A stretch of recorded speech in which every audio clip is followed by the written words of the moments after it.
अवांजी समातुन ताईं radio voice of Sindh London. निरते तंद न्याज सिंह बीजल बुराई, राजा रतोलन में वरनाई वाई। कोठाई कोट में बारट बाझाई, राजा रागाई हरदोई हेक थिया। भलारे भिड़दणीअ भलारे बैत सां मुंहिंजी आवाज़ मुसाफ़िर radio voice of Sindh London तां थी दुनिया जी कुंड कुड़छ ताईं। जंहिंजा माॻ ॿुधिजे पियो उन्हनि मिड़नी महिरबाननि खे सिक भरियो सलाम, शाल क़बूल पवे। 27 डिसंबर 2025 छंछर जे ॾींहुं सिंध जे बीजल सरमद सिंधी जी यादि में ख़ासि प्रोग्राम खणी आऊं अव्हां जी ख़िदमत में हाज़ुर आहियां जो पंहिंजो मेज़बान हबीब लगारी। प्रोग्राम जी शुरूआत में अव्हां लाइ इहा ई दुआ त शाल जितो जो सुख सलामती सां हुजो, कॾहिं बि ॾुखियो ॾींहुं न ॾिसो ऐं कॾहिं बि अव्हां जूं मुर्कूं मेरियूं न थियनि। दुनिया जी कुंड कुड़छ में जिते बि रहो, सिंध लाइ, सिंध वासियुनि लाइ ऐं धरती जे मज़लूम माण्हुनि लाइ जाखोड़ींदा रहो। शाल अव्हां जा ख़्वाब तबीरनि सां लही सघनि।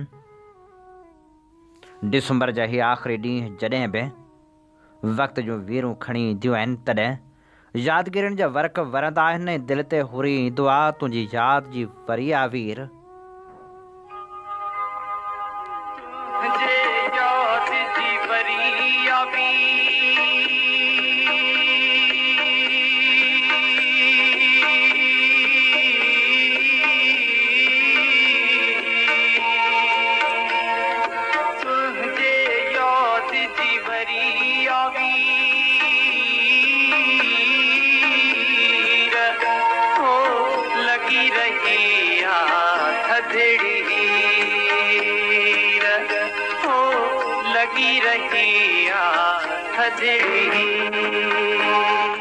ऐं पोइ प्रियारे जो प्यारो माण्हू यादि ज़रूरु पवंदो आहे, हूअ जेको वक़्त जे वाचोड़नि में वञाइजी ज़रूरु वियो पर सिंध अॼु बि खेसि यादि करे थी।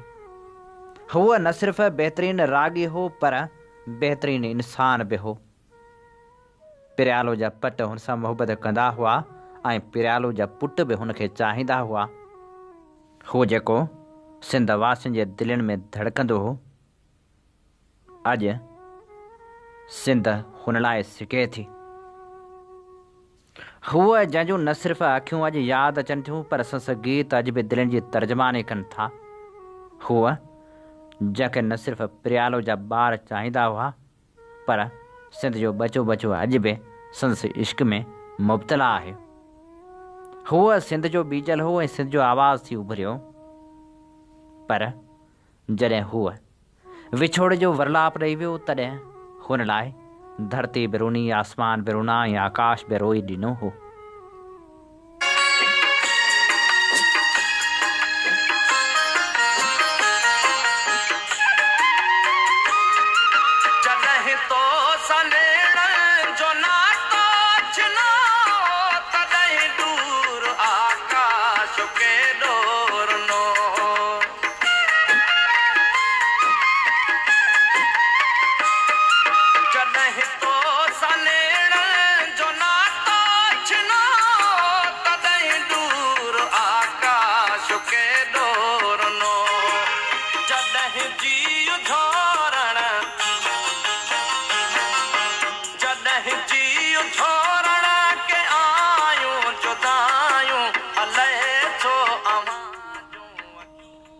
सरमद सिंधी जंहिंजो पूरो नालो त रहमान मुग़ल हो, पर सरमद सिंधी जे नाले सां हुन जेका मञता माणी, अहिड़ी मञता सिर्फ़ु भागवंद माण्हुनि जे नसीबनि में ईंदी आहे। सिंध जे नाम्यारे क़ौमी रागी सरमद सिंधी जंहिंजो असुलु नालो त अब्दुर्रहमान मुग़ल हो, पर हुन सरमद सिंधी सॾरायो। संदसि जनम 7 मई 1958 ते ख़ैरपुर ज़िले जे हिकु निढड़े शहर प्रियालो में हयात अली मुग़ल जे घर में थियो। सरमद सिंधी मैट्रिक ताईं तालीम प्रियालो में हासिलु कई। तंहिंखां पोइ टेक्निकल कॉलेज ख़ैरपुर में दाख़िल थियो, जितां 1980 में सिविल टेक्नोलॉजी में डिप्लोमा कयाई। 1980 में कराची डेवलपमेंट अथॉरिटी में सब इंजीनियर बाद में कराची बिल्डिंग कंट्रोल अथॉरिटी में असिस्टेंट कंट्रोलर मुक़ररु थियो। ज़िंदगीअ जी आख़िर ताईं उन उहिदे ते रहियो। सरमद सिंधी ॻाइण जी शुरूआति कॉलेज वारे ज़माने खां कई। ईअं ई हू पंहिंजे यारनि दोस्तनि में वेही झुंगारींदो रहंदो हो। खेसि जीए सिंध जे नारे सां मुहबत हूंदी हुई। पाण जॾहिं टेक्निकल कॉलेज में पढ़ंदो हो उन वक़्तु बि कॉलेज में थींदड़ क़ौमी प्रोग्रामनि में क़ौमी गीत झुंगारे महफ़िल ते सैर तारी करे छॾींदो हो।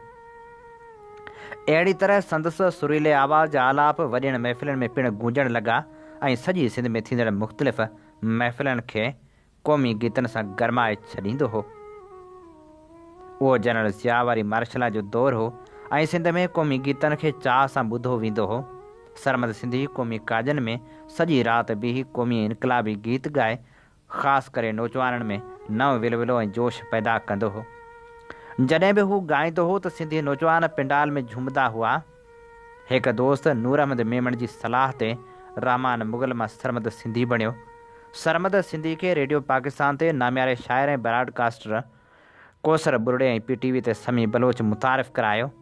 रेडियो पाकिस्तान हैदराबाद तां संदसि आवाज़ में पहिरियों भेरो हिकु लोली मारू लोली अलो मियाँ नशर थी।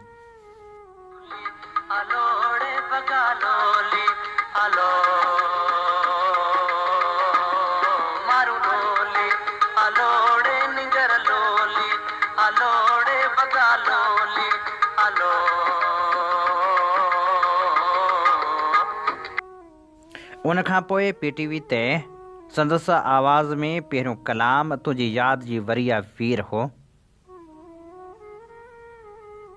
उनखां पोइ सरमद सिंधी बेशुमार अवामी गीत ग़ज़ल ऐं वायूं ऐं सूफ़ियुनि जो कलाम स्टेज रेडियो टेलीविज़न ऑडियो तोड़े वीडियो कैसेटनि ज़रिए ॻाए पढ़ियल लिखियल तबिके खां वेंदे हारियुनि ऐं पोरितनि ताईं मञता माणी। सरमद सिंधी जो तालुक़ु कंहिं पेशेवर गायकनि जे ख़ानदान सां कोन हो, पर संदसि ख़ानदान हिकु मज़हबी घराणो हो जिते ॻाइण वॼाइण खे सुठो न सम्झो वेंदो हो। हुन राग जी बाक़ाइदा सिख्या ॻोठ मां लाला अज़ीज़, शाहिद बज़मी, उस्ताद ज़फ़र अली ख़ान, ज़हूर ख़ान ज़ैबी ऐं बेदल मसरूर खां वरिती। हुन ॻायो हमेशह अलॻि अंग ऐं रंग में।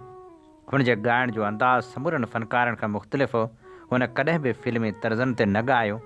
हूअ अक्सर धुनूं पाण कंपोज़ कंदो हो ऐं शाइर जी चूंड में महारत रखंदो हो।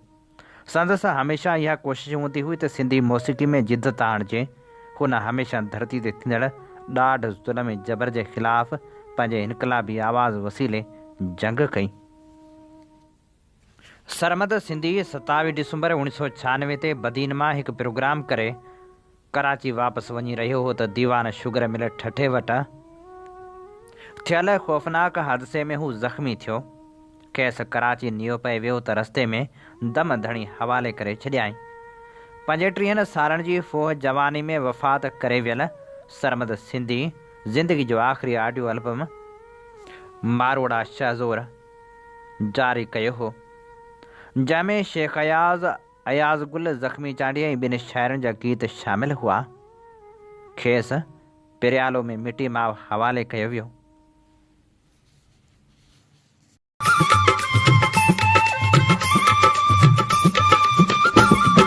न पीउ चियरो न माउ जग में जनी जो कोई न भाउ जग में घड़ी घड़ी जिन लखाओ जग में पिनल लटे जो थपाओ जग में रखी हथन ते रुखी था खाइण रखी हथन ते रुखी था खाइण इहे सभई ॿार मुंहिंजा भाइर बिना अजे भटकंदा वतन खां लटण के ॾह ॾह चतियूं हणण खां गभे टुकर लए उदास आहिनि गभे टुकर लए उदास आहिनि इहे सभई ॿार मुंहिंजा भाइर बिना अजे भटकंदा वतन खां लटण के ॾह ॾह चतियूं हणण खां। अवां जी समातुनि ताईं radio voice of Sindh London.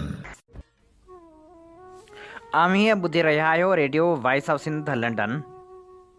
नामियारे रागी सिंध जे बीजल सरमद सिंधी जी यादि में ख़ुसूसी प्रोग्राम मैं आऊँ अवां सां मुखातिब आहियां पंहिंजो मेज़बान हबीब लगारी। जीअं तव्हीं ॼाणो था त असीं radio voice of Sindh London तां उहे प्रोग्राम पेश कंदा आहियूं जिन में सचाई जा सॾ हूंदा आहिनि, जिन में तारीख़ जा अमल वर्क हूंदा आहिनि। असीं इहे चाहियूं था त हीउ सफ़र सफलता माणे, जंहिं लाइ असांखे अव्हां जे साथ ऐं सहकार जी ज़रूरत आहे। अचो हिन सफ़र में असां सां हमक़दम बणिजो। असांजे यूट्यूब चैनल खे वधि में वधि सब्सक्राइब करियो ऐं असांजा प्रोग्राम दोस्तनि ताईं ज़रूरु पहुचायो। ख़ूबसूरत शाइर ऐं लेखक सईद सुमरो सरमद सिंधी खे भेटा पेश कंदे लिखे थो, हिकु सुठो फ़नकार दर्द जे डिघिन रातिनि में माण्हू जो संगती बि हूंदो आहे त मुरकंदड़ महफ़िलनि जो मोर बि।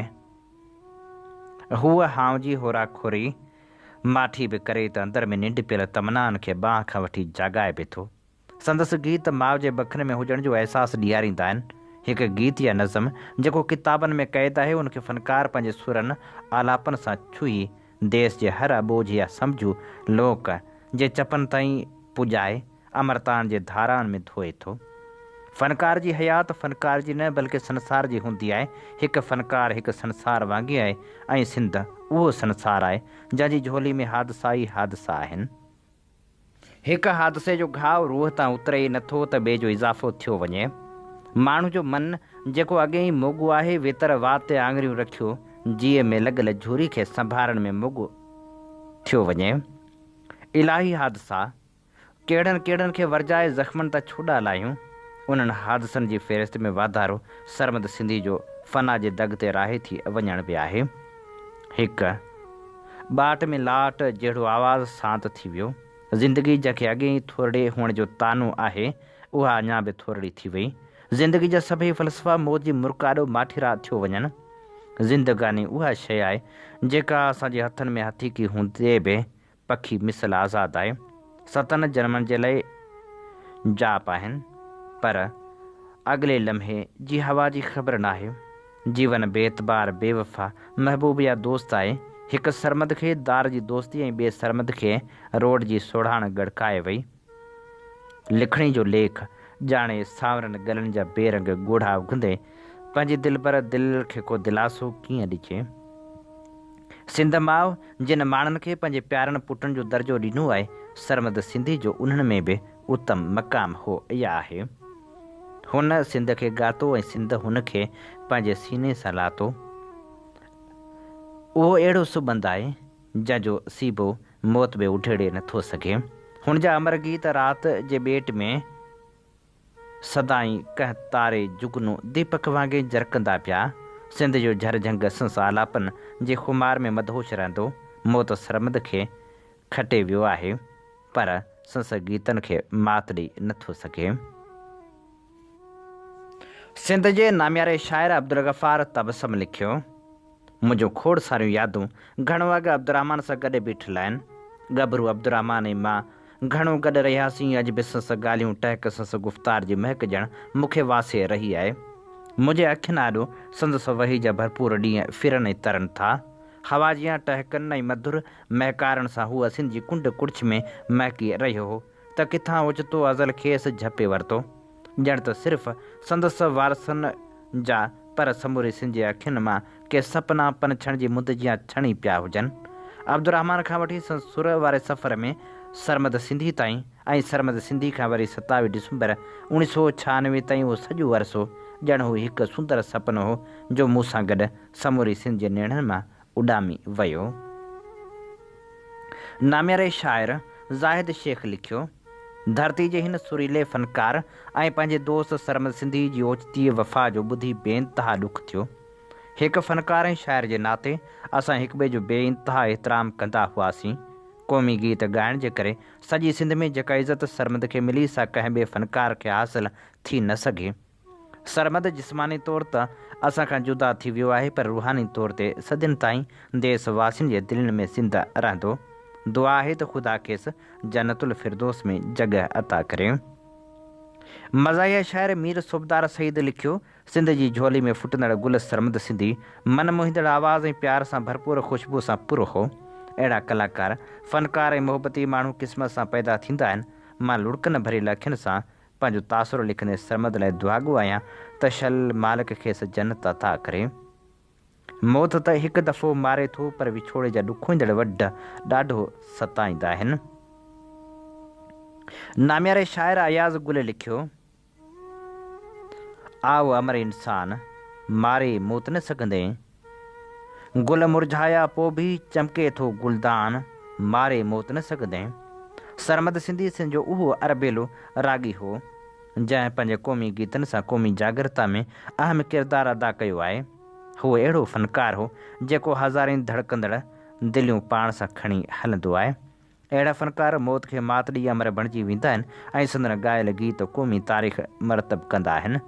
सरमद पंहिंजी मुख़्तसर उमिरि में हिकु भरपूर ज़िंदगी गुज़ारे पिरियालो जी घटी घटी में सस नेकियुनि प्यार ऐं ॿार जा पोखियल बूटा नेठि वधी वण थींदा ऐं हितां जे गुलनि जे हुगा में संसारूं सदा रहंदियूं। सरमद सिंह जे हर माण्हू जी दिलि में कंहिं इनकलाबी क़ौमी कारकुन जी दिलि में नारे जीअं जेरो रहंदो। सरमद जे न हुअण जो अहसासु सच त झोरे रहियो आहे। ख़ूबसूरत शाइर अदल सुमरो लिखे थो त हयाती जी का बि ज़मानत नाहे, को बि माण्हू कंहिं बि वक़्तु विछड़ी सघे थो। वरिण माण्हुनि खे यादि रखियो वेंदो आहे ऐं निढड़ा माण्हू विसरी वेंदा आहिनि। सरमद सिंधी शख़्सी लिहाज़ खां वॾो माण्हू हो, छो त हुनजो रवैयो ऐं इख़लाक़ बहितर हो। सिर्फ़ु सुठो फ़नकार हुअणु वॾी ॻाल्हि न आहे, सुठो इंसान बि हुअणु घुरिजे। सरमद सिंधी जी ख़ूबी इहा हुई त हूअ न सिर्फ़ु सुठो फ़नकार हो, पर सुठो इंसान बि हो। हुनजी यादि सदाईं रहंदी। ख़ूबसूरत शाइर ऐं प्रियालो सां वास्तो रखंदड़ सजाद मीराणी लिखे थो, दाणो पाणी जंहिंजो जेतिरो आहे यार, उहो चुगंदो ओतिरो जीवन जे आधार। अड़े मौत मयार तोखे ॾींदुसि कीन खे। मौत हिकु अहिड़ी हक़ीक़त आहे जंहिंखां कंहिं बि हालत में इनकार नथो करे सघिजे। मौत हिकु अहिड़ो अक़ीदो आहे जंहिंखे हर मज़हब वारो तस्लीम करे थो। कंहिं ॾाहे जो कोल आहे त मौत ज़िंदगी जो मेराज आहे। हूं बि ॾिठो वञे त मौत ज़िंदगी जो ज़िद आहे। ज़िद कंहिं न कंहिं महिल आॾो अचिणो आहे ऐं पोइ इंसान खे अलाह जो हुकुम मञिणो आहे। जान दे दी हुई उसके थी, हक़ तो ये है कि हक़ अदा न हुआ। मौत ज़िंदगी जो मेराज आहे ऐं उहो मेराज सरमद माणे वियो। पंहिंजनि प्यारनि जे विछड़ी वञण खां पोइ उन्हनि लाइ ॾुख ऐं अफ़सोस इंसान जी फितरत में रखियलु आहे। उहो हिकु जज़्बाती अमल आहे जेको इंसान जे वस खां ॿाहिरि आहे। इंसान खे घुरिजे त उन ते बि क़ाबू पाए, रब जी रज़ा ते राज़ी रहे। बक़ौल लतीफ़ साईं जे त हीअ कमीणी केर जा अमर खे आॾो फिरे। सरमद जे विछोड़े मुंहिंजो जीव झोरे विधो आहे। मां ईअं थो सम्झां त ॼण मुंहिंजो सॻो भाउ मूंखां विछड़ी वियो आहे। सरमद जहिड़ो साजन सदाईं यादि रहंदो। मंझां मुंहिंजे रूह जे वञे साजन विसरी, त मर लॻे लू थर बाबियो थी मरां।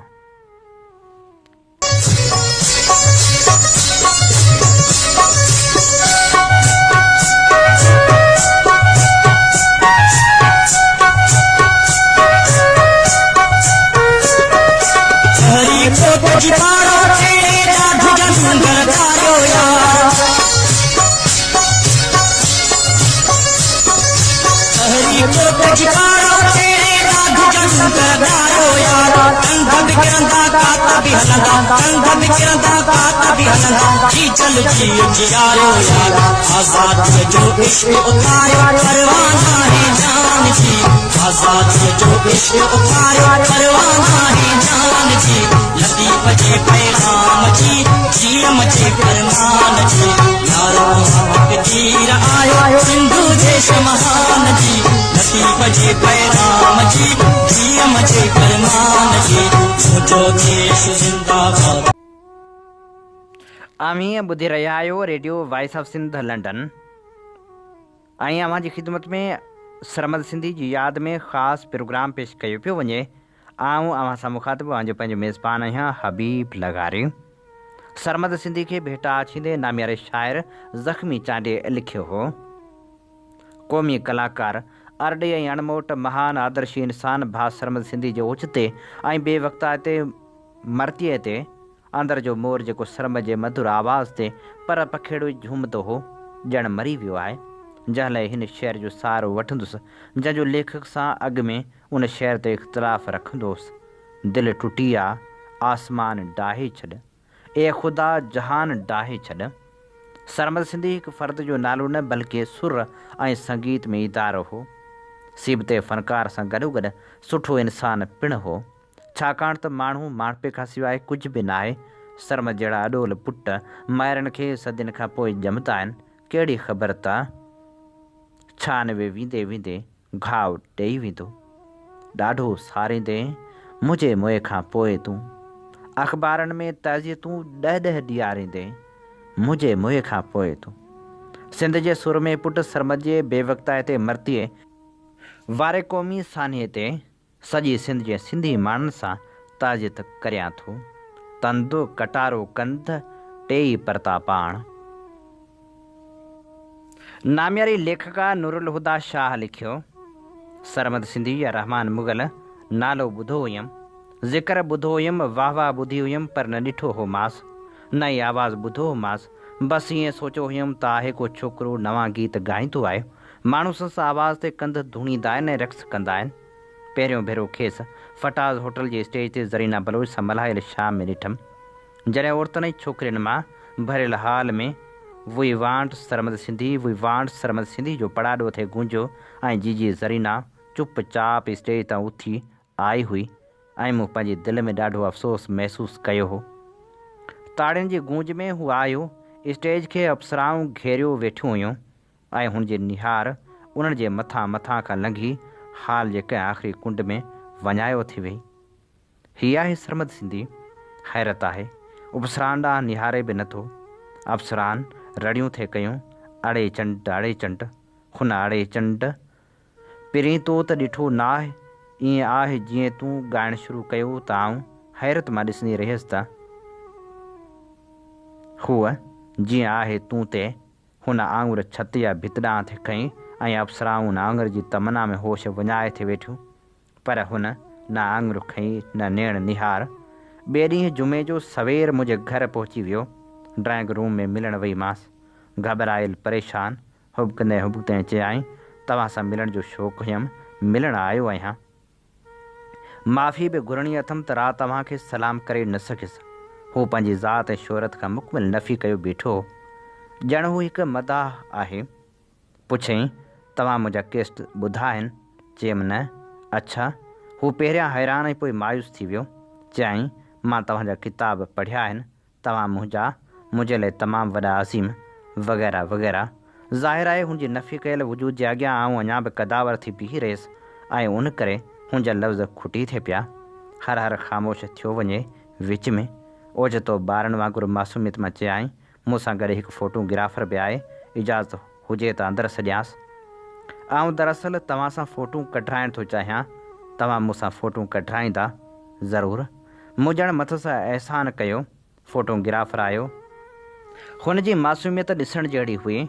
फ़ोटोग्राफ़र खे चवे, यार हीअं फ़ोटू कढ, हूअं फ़ोटू कढ, बीह त वार ठीकु कयां, बीह त हितां बीहां। हिकिड़े निढे ॿार वांगुरु हुन मूंखां ऑटोग्राफ वरितो। चयाईं, तव्हांजे कंहिं ॿार जी बर्थडे थिए त मूंखे ज़रूरु सॾिजो, भला ही फ़ोटू आउं छपराए सघां थो। आउं पंहिंजी केस्ट मोकिलींदुसि, ज़रूरु ॿुधिजो। हीउ मुंहिंजो कार्ड आहे, कॾहिं ख़्यालु अचे त फ़ोन करे छॾिजो। हथ ॿधी ख़ुदा हाफ़िज़ चयाईं, ॿाहिरि निकिरी वियो। मूं संदसि वेंदे कार्ड फाड़े छॾियो। न कॾहिं हुन फ़ोन कई न मूं, पर मूं आहिस्ते आहिस्ते खेसि ॿुधणु शुरू कयो ऐं वियुसि मसूर थींदी। हुन जो आवाज़ वियो मुंहिंजे ज़ौक़ खे कब्ज़ो कंदो। मुंहिंजो ज़ौक़ जंहिंखे मख़सूस ॻाइणनि माज़ूर करे छॾियो हो। बसि दिलि चवंदी हुई सरमद सिंधी ॿुधां ऐं चोरी ॿुधंदी हुयसि। भला मूं जहिड़ो बाज़ोक़ उहो खिलियो खिलायो कीअं हुन छोकिरे खे ॿुधे। ऐं जेको कमु चोरी कबो आहे उन में पाण ते पाण नफ़ासत अची वेंदी आहे।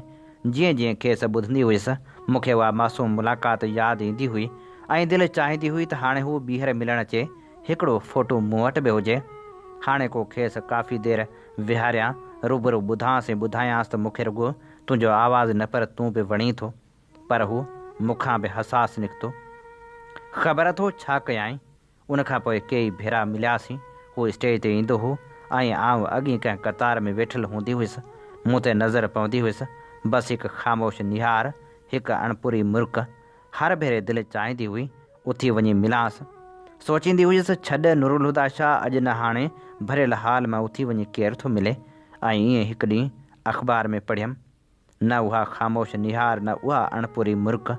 हाणे आवाज़ बि कोन ॿुधंदी आयांसि, पर रस्तनि खां लंघंदे हुनजो आवाज़ु परे परे खां पियो ॿुधण में ईंदो आहे, ॼण बादलनि मां पियो ॻाए, ॼण हवा में पियो घुले। हाणे कॾहिं कॾहिं दिलि मां हिकिड़ी लहर उथंदी आहे, कॾहिं जे हयाती आहे त उन मासूम छोकिरे जी क़बर ते हिकिड़ो गुलाब रखी अचां, जेको मूंसां उन फ़ोटू में बाक़ी रहिजी वियो आहे। पर सभु अजायो आहे कीअं हुनखे ख़बर पवंदी त नूरुल हुदा शाह उनजी मदाह बणिजी चुकी आहे, हुनजे चहिरे ई। पर सद अफ़सोस, उन मदाह जे हिसे में न फ़ोटू आयो, न ऑटोग्राफ। छाजो ईदूं छाजा मेला मारू मानी लए मजबूर,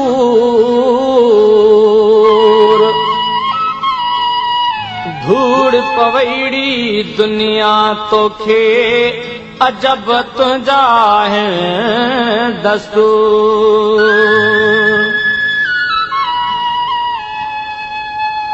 दूर घणो घर घाट, भर में फांसी घाट। ओ हिल बेईद जेल में, हिल बेईद जेल में। दूर घणो घर घाट, भर में फांसी घाट। ओ हिल बेईद जेल में, हिल बेईद जेल में।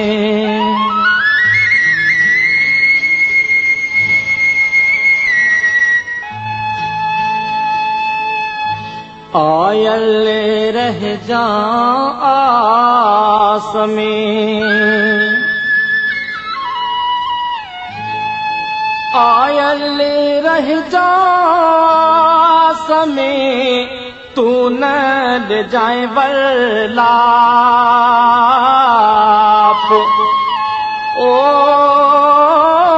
हिल बेईद जेल में, हिल बेईद जेल में। दूर घणो घर घाट, भर में फांसी घाट। ओ हिल बेईद जेल में। सरमद सिंधी जी यादि में ख़ासि programme radio voice of Sindh London तां अवी ॿुधी रहिया आहियो ऐं अवां सां मुखातिब आऊं अवांजो पंहिंजो मेज़बान हबीब लगारी। सरमद सिंधी खे हाणे शाइराणी भेटा पेश करियूं था। नाम्यारे शाइर ताजल बेवस लिखियो, सरमद छॾे सिंध खे हीअं न कंहिंसां होए, कीअं लिकाए लोक खां पिरीअ प्रियालोए।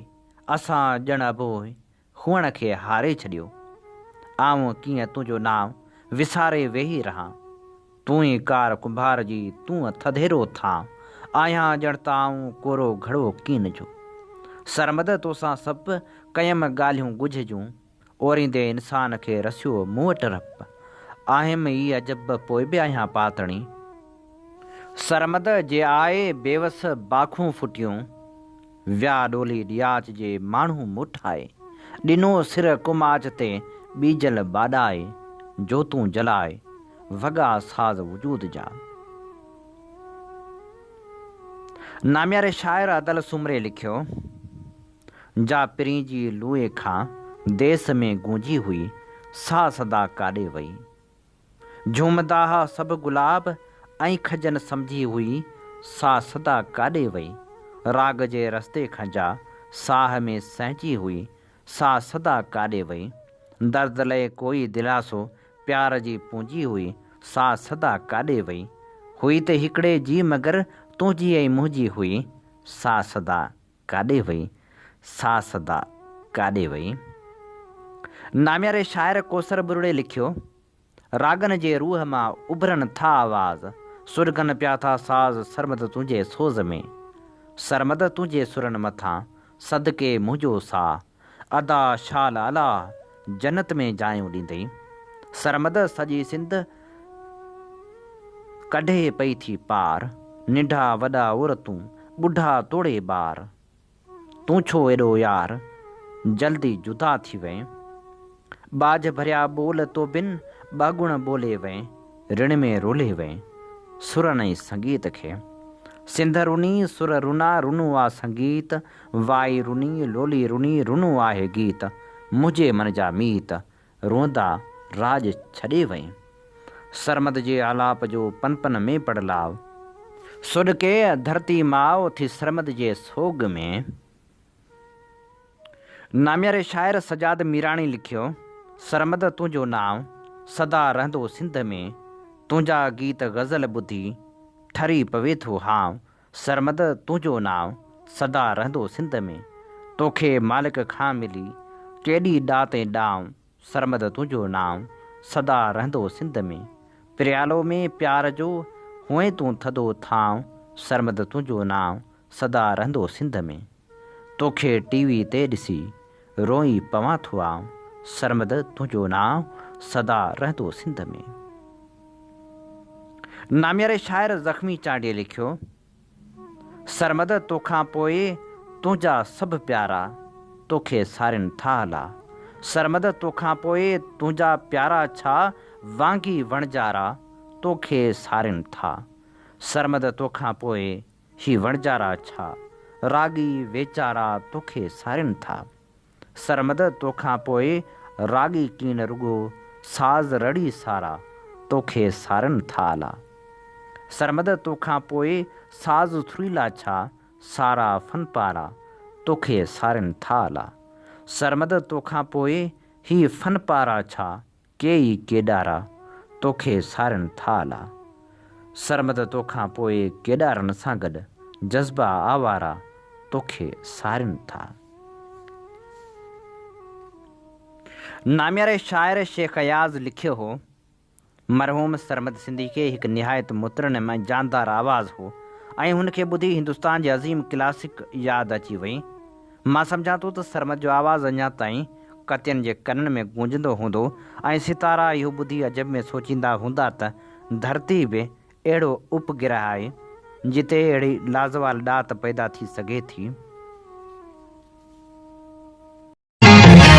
असांखे सुहिणा विसारे न छॾिजो, ॾेई प्यार दिलि मां, ॾेई प्यार दिलि मां धिकारे न छॾिजो, असांखे सुहिणा विसारे न छॾिजो।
सरमद सिंधी जी सदा हयात सदा सां अॼोके प्रोग्राम जा समूरा रंग हवाउनि में विखरी चुका। पंहिंजे मेज़बान हबीब लगारी खे इन साॻी दुआ सां ॾींदा इजाज़त। वसे भिट तुंहिंजी भलारा सदा, सदा देस परदेस सारा वसन, कॾहिं सींद सिंधी न मेरी थिए, कॾहिं मोड़ कंहिंजा न मुरझाए अचनि। अवां जी समातुनि ताईं radio voice of Sindh London.